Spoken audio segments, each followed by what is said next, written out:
Imagine you are in a car driving through a storm. The rain is pounding on the windshield. The thunder is crashing. You turn on the radio to get the weather report, but all you hear is static, crackling, noise, distortion. Does that mean the radio station has stopped broadcasting? No. The station is transmitting perfectly. The signal is strong. The problem is not the transmitter. The problem is your receiver. This is the exact situation for millions of believers today. God is speaking. He is broadcasting His wisdom, His guidance, and His warnings 24 hours a day. He is broadcasting healing to your body right now. But we are not picking up the signal. We hear the static of the world. We hear the noise of our own worries. We hear the arguments of our own logic. And because we hear nothing else, we conclude, God is silent. But God is not silent. Your spiritual antenna is damaged. In part 1, we learned that the human spirit is the part of you that hears God. We learned that the conscience is the voice of that spirit. But today, in part 2, we are going deeper. We are going to answer the question, how do I fix the receiver? How do I sharpen my conscience so that I can hear the whisper of God even in a thunderstorm? We call this the education of the conscience. Just as you send your mind to school to learn mathematics, just as you send your body to the gym to build muscle, you must send your spirit to school. You must train your conscience. If you do not train it, it will remain a dull, confused, and unreliable guide. But if you educate it, it becomes a safe guide. It becomes a sharp monitor that will detect a lie or a trap miles before you ever reach it. To understand this, we must look at the nature of the conscience itself. The world will tell you that conscience is just a mental faculty. They say it is just the result of how your parents raised you. If you were raised to think dancing is wrong, your conscience hurts when you dance. That is social conscience. That is a function of the mind. But the spirit conscience is different. It is the voice of the hidden man of the heart. When you are born again, your spirit is recreated. It receives the life and nature of God. Suddenly, the conscience comes alive. Before you were saved, your conscience was darkened. It was like a dirty window. You could hardly see through it. But when the life of God came in, the window was washed clean. For the first time, you could clearly distinguish right from wrong, truth from error. This is what the Bible calls a good conscience or a pure conscience. 1 Timothy chapter 1 verse 5 says, "Now the end of the commandment is charity out of a pure heart and of a good conscience and of faith unfeigned." However, and this is the critical warning, a good conscience does not stay good automatically. Many believers started with a tender, sensitive heart. They could hear God easily, but over the years they compromised. They ignored the warnings. They allowed little sins to pile up. They allowed little rationalizations to creep in, and slowly the signal faded. The static returned. The Apostle Paul warns us of a terrible spiritual condition called the seared conscience. 1 Timothy chapter 4 verse 2 speaks of those speaking lies in hypocrisy, having their conscience seared with a hot iron. What does that mean? Think about your physical skin. If you touch a hot stove, it hurts. It burns. You pull away instantly. But if you keep touching it over and over, scar tissue forms. The skin becomes thick. It becomes hard. It becomes calloused. Eventually, you can touch the fire and you feel nothing. You have lost the capacity to feel pain. This happens in the spirit. The conscience is delicate. It is sensitive, like the eye. If a speck of dust gets in your eye, it waters. It hurts. You stop everything to get it out. But if you keep rubbing it and ignoring it, you damage the lens. The first time you tell a lie, your conscience screams. You feel a knot in your stomach. You lose your peace. The Holy Spirit is saying, stop, don't go there. But if you push past that feeling, if you rationalize it, if you tell the lie anyway, the next time it is easier. The voice is quieter. And if you keep doing it, eventually you can lie without feeling anything at all. You haven't stopped sinning, you've just broken the alarm system.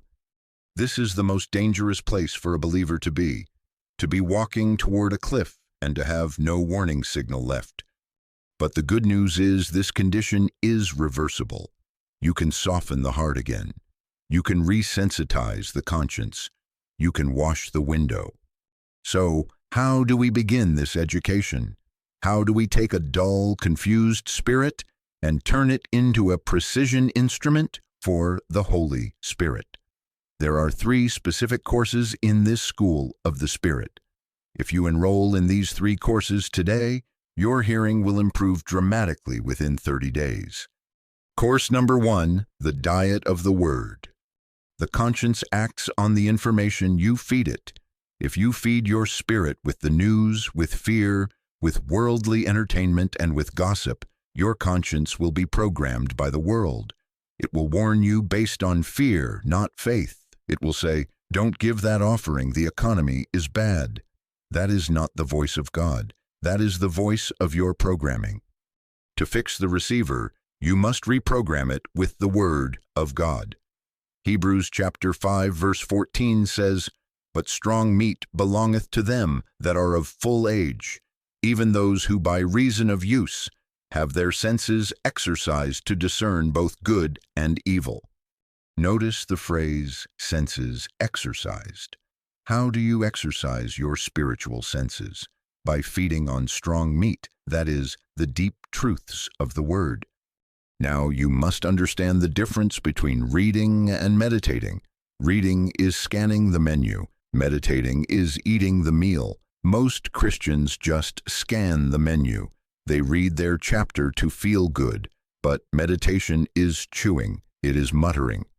It is taking one verse, closing your eyes, and saying it over and over until it drops from your head into your heart.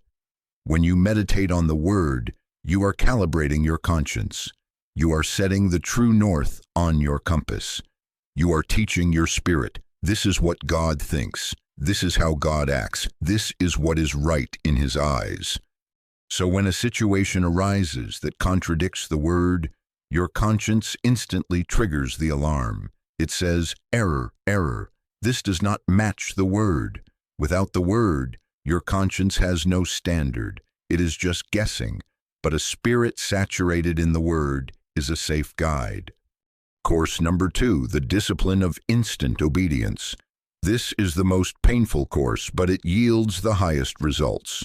The rule is simple. Obey the impulse instantly. When the inward monitor speaks, do not argue. Do not reason. Do not say, "I will do it later." Delayed obedience is disobedience. Think about an umpire in a baseball game. He yells, "Out!" The player might argue. The crowd might boo. But the umpire's word stands. Your conscience is the umpire of your life. Colossians chapter 3 verse 15 says, "Let the peace of God rule in your hearts." The word rule means to act as an umpire. When it says, "Turn off the TV," you must turn it off. When it says, "Don't sign that paper," you must put the pen down. When it says, "Apologize," you must drop your pride and speak. Here is the secret. God usually trains us in the minor things. We want God to speak to us about the big things. "Lord, who should I marry? Lord, should I start this business?" But God is saying, "I told you to make your bed and you didn't do it. I told you to stop gossiping and you kept talking. I told you to encourage your brother and you stayed silent. If you are not faithful in the least, you will not be faithful in the much." Luke chapter 16 verse 10 says, "He that is faithful in that which is least is faithful also in much. And he that is unjust in the least is unjust also in much." The mind loves to debate. The spirit loves to obey. The moment you start debating, you have left the spirit and entered the mind. Every time you obey the minor promptings, you are polishing the glass. You are telling the Holy Spirit, "I am listening. I trust you." And because you are faithful with the whisper, He will trust you with the shout. Course number 3, the cleansing of the blood. What happens when you mess up? What happens when you realize, I missed it, I ignored the check in my spirit? This brings guilt, and guilt is the greatest enemy of hearing God. When you feel guilty, you hide from God. You run into the bushes, you stop praying, you stop expecting answers. Your conscience becomes defiled. A defiled conscience is static-filled. It is fearful. It is timid. You must learn how to wash the receiver instantly. 1 John chapter 1 verse 9 says, if we confess our sins, He is faithful and just to forgive us our sins and to cleanse us from all unrighteousness. Notice the word cleanse. The blood of Jesus doesn't just cover the mistake, it washes the conscience clean. Hebrews chapter 9 verse 14 says, how much more shall the blood of Christ, who through the eternal Spirit offered Himself without spot to God, purge your conscience from dead works to serve the living God? The moment you realize you have disobeyed, stop right there. Don't carry the guilt for a week. Don't carry it for an hour. Deal with it in seconds. Say, Father, I missed it. I ignored the check in my spirit. I ask forgiveness. I receive the cleansing of the blood. I thank you that my conscience is now tender again. And then move on. Do not wallow in condemnation. Condemnation creates noise. Righteousness creates peace. You need a quiet, confident spirit to hear the next instruction. Keep the account short. Keep the window clean. Now, let us look at the practical result of this education. What does an educated conscience look like? It produces a believer who walks in a supernatural wisdom.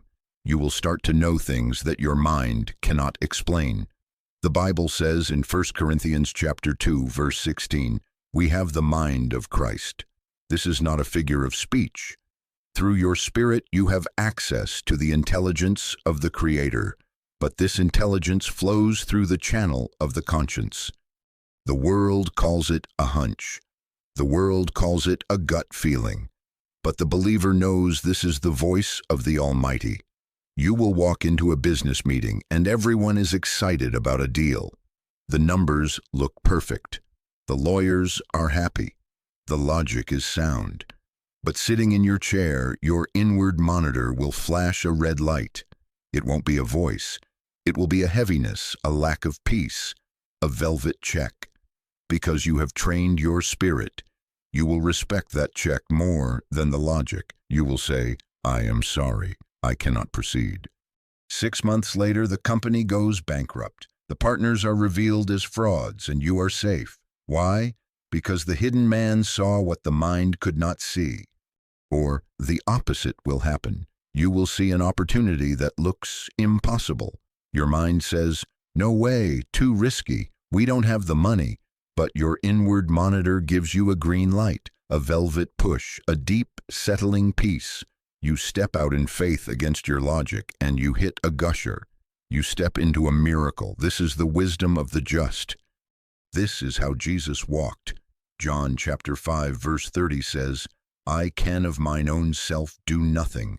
As I hear, I judge, and my judgment is just because I seek not mine own will, but the will of the Father which sent me. He was constantly listening to the inward monitor. He knew when to stay, he knew when to go, he knew when to speak, he knew when to be silent. He didn't have a blueprint for his ministry. He had a guide. You do not need a blueprint for your life. You do not need to know what is going to happen in 10 years. You only need to know what to do right now. Psalm 119 verse 105 says, my word is a lamp unto my feet and a light unto my path. A lamp does not show you the whole mountain. It shows you the next step. If you can hear the inward monitor for the next step, you will walk perfectly into your destiny. So, how do we activate this today? It starts with a decision to honor the Holy Spirit. We have treated Him casually. We make all the decisions and then ask Him to bless them. Today, we flip the script. We give Him the proxy. We give Him the vote. I want you to begin a practice called the 5-minute wait. Before you make any phone call, before you reply to any angry email, before you walk into any meeting, stop for 5 minutes. Quiet your mind, take a deep breath, and look inside. Not up in the sky, inside, in your belly. Ask the question, Holy Spirit, what is the witness? Is it peace or is it unrest? Wait for the signal. If there is no signal, stand still. Isaiah chapter 28 verse 16 says, "He that believeth shall not make haste. Do not rush into the day. A rushed spirit is a deaf spirit. Haste is the enemy of hearing. Panic is the enemy of hearing. Stillness is the frequency of God." If you commit to this, you will be amazed at how loud the voice actually is. You will realize he has been speaking all along. You were just too busy to pick up the phone. I want to close with a confession of faith. Words have power to set the direction of your life. I want you to speak this over your spirit today. Say this out loud where you are. I am a believer. I have a recreated spirit. My conscience is the voice of my spirit, and the Holy Spirit speaks to my conscience. I refuse to have a seared conscience. I choose to have a tender heart. I repent of ignoring the voice. I repent of overriding the check. From this day forward, I am listening. I will obey instantly. I will keep the window clean. I have the mind of Christ, and I am led by the Spirit of God. If you are ready to enroll in the School of the Spirit, I want you to make a commitment in the comments. This is your signature on the enrollment form. Go to the comments and type, "I am listening." Then type, "My receiver is clear." Let that be your daily motto. Every morning when you wake up, say it, "Father, I am listening." And as you walk through your day, keep one ear turned inward. The guide is speaking. He will lead you into all truth. God bless you.